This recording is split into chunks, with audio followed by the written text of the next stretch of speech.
Okay, we are now going to proceed with episode number 68 of Video Game Reviews. And for this episode, we are going to review a Disney game.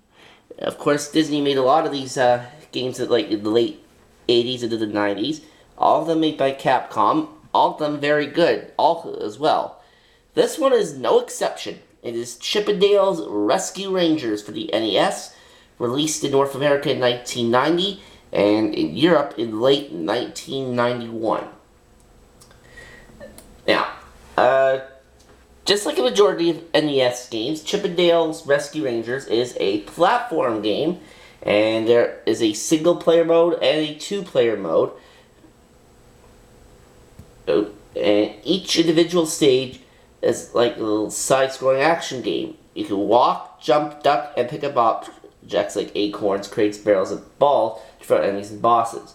However, you can only take 3 direct hits before you lose a life, and if you lose all your lives, then the game's over.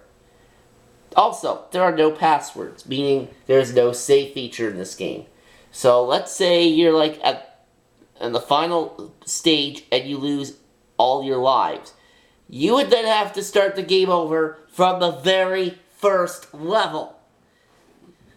And that can obviously be quite annoying. Now, for multiplayer, in multiplayer mode, player 1 takes control of Chip and player 2 takes control of Dale. But of course, you also have support from the rest of the Rescue Rangers. Now, of course, Monterey Jack appears on occasion to break down barricades, while Zipper gives temporary invincibility to the player when you're found.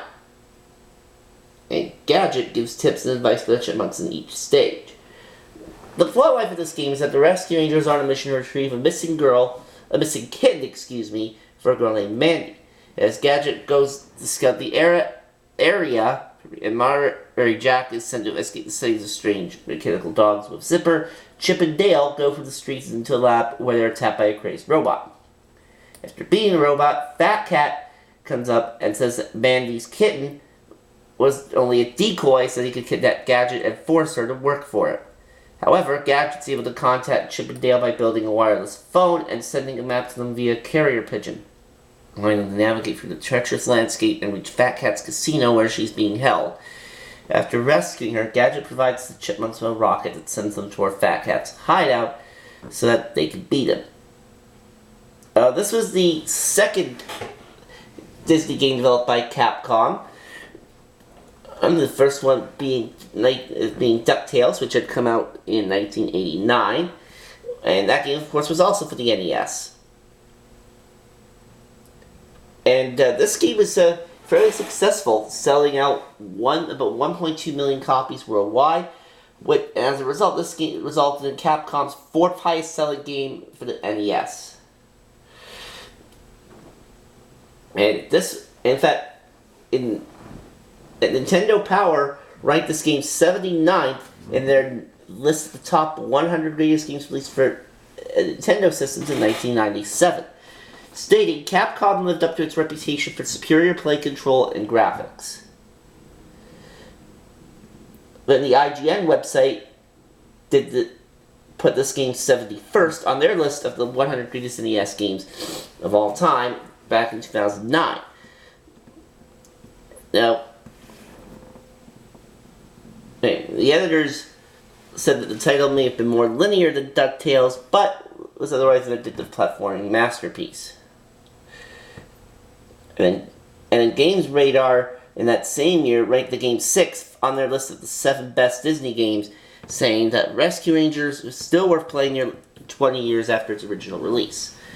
Well, it would be about 26 years now, but this game is definitely worth playing. I mean, it is an old game, but it is a lot of fun to play. The only thing that baffles me is why the developers of this game have not released a remastered version for it yet for current gen. I mean, if they can do DuckTales remastered, I don't see why they can't do Chip 'n Dale Rescue Rangers remastered. I mean, yes, the levels would pretty much be the same as the original NES release, but you would have updated graphics and you would have more stuff to do. So I don't see. So if they can remake DuckTales for current DuckTales, they can certainly remake Chip 'n Dale's Rescue Rangers. Speaking of Rescue Rangers, we're going to go over its sequel, Rescue Rangers 2, in the next episode of Video Game Reviews. So join me for that, won't you?